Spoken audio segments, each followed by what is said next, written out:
কেমন খাচ্ছ? ভালো। কতদিন পরে মুড়ি মাখা খাওয়া হচ্ছে? এই বছরে প্রথম। পাটুলিতে এই বছরে প্রথম খাওয়া না, হচ্ছে। এরকম চলছে। ওই চলছে। এরকমটা এটা আজকে। এরকম মাখিয়ে ঝাঁকিয়ে আজকে প্রথম। বেশ ভালোই লাগে বলো শীতকালে এরকম মুড়ি মাখা। চাটা করো। তুমিও চা চাও? লঙ্কা চায়ের প্রতি আজকে ভোট বেশি।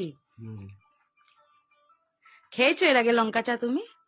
খাইয়েছিলাম তো মনে হচ্ছে, একবার মনে আছে বানিয়েছিলাম। খাবে আজকে লঙ্কা চা? এবার মা কি বলবে বলো তো? আমি বলেছি বানালো না, বর যেই বললো নাচতে নাচতে বানাতে যাচ্ছে। দিচ্ছি দিচ্ছি, খাও। আমি তো খেতে পারছি না, আমার দেখে কেমন লাগছে। টক আচার না, আমার কানে তুমি ব্যথা। আলাদা করে তুলে নাওনি কেন? আচার ছাড়া ভালো লাগে মুড়ি মাখা?